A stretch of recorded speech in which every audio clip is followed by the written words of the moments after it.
جتنے بھی دکھ کا اظہار کروں وہ آپ لوگوں کے دکھ سے بہت کم ہوگا، جن کے اس پچھلے کئی دنوں کے اندر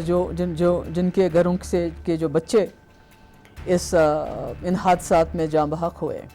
مجھے اس بات کا افسوس ہے کہ سرکار کی تمام کوششوں کے باوجود، ہماری تمام جو ہدایات تھا اس کے باوجود ایسے حالات بنے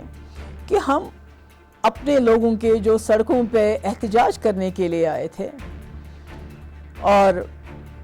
اپنے غم اور غصے کا اظہار کرنا چاہتے تھے، ہم کئی لوگوں کی جو ہے اس میں جانیں چلی گئی، ہم شاید جانیں ان کی بچا نہیں پائے۔ ہم سمجھتے ہیں کہ جو سیکیورٹی فورسز یا پولیس سے جہاں زیادتی ہوئی ہے،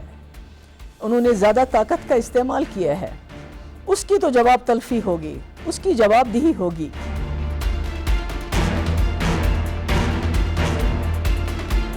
ہمیں یہ بھی سوچنا ہے کہ جو بچے ہمارے گھر سے احتجاج کرنے کے لیے نکلتے ہیں، اس ہجوم میں ایسے کون سے عنصر جو دوسرے علاقوں سے آتے ہیں، اس ہجوم کا حصہ بنتے ہیں، ان کے اندر گھس جاتے ہیں، جیسے دمال ہانجی پورہ کا پولیس اسٹیشن ہو یا کہیں پر کوئی سیکیورٹی فورسز کا کیمپ ہو۔ بھیڑ کا رخ بدلنے میں یہ جو سماج دشمن عنصر ہیں، جن کا کاروبار یہی ہوتا ہے، اس بھیڑ کو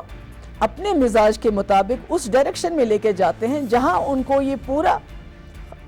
خیال ہوتا ہے کہ وہ کوئی ایسی حرکت کریں گے جس سے خدا نہ خواستہ سامنے سے کوئی اس قسم کا ریئیکشن ہوگا جس میں لوگوں کو نقصان ہوگا۔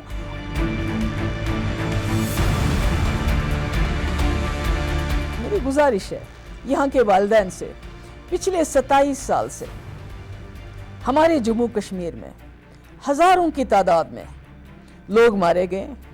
جس میں یہاں کے نوجوان، چاہے وہ ملیٹنٹ تھا، چاہے وہ یہاں کا شہری تھا، چاہے وہ اسٹوڈنٹ تھا، چاہے وہ ڈاکٹر تھا، چاہے وہ پولیس افسر تھا، چاہے باہر کا سیکیورٹی فورسز کا آدمی تھا۔ مگر حاصل اگر ہم دیکھتے ہیں آج تک تو ہمارے پاس اجڑے ہوئے گھروں کے بغیر قبرستانوں کے قبرستان بھر گئے ہمارے، اور کہیں نہ کہیں ہم اقتصادی حال میں بھی بہت ہی بری طرح سے پچھڑ گئے ہیں۔ حاصل کچھ نہیں ہوا۔ ہمارا میڈیا ہے، سول سوسائٹی ہے، یہاں کے ہمارے مذہبی رہنما ہیں، سب سے اپیل کرنا چاہتی ہوں کہ ہمیں جموں کشمیر میں امن بحال کرنے میں، لوگوں کی جانیں بچانے میں ہماری مدد کریں۔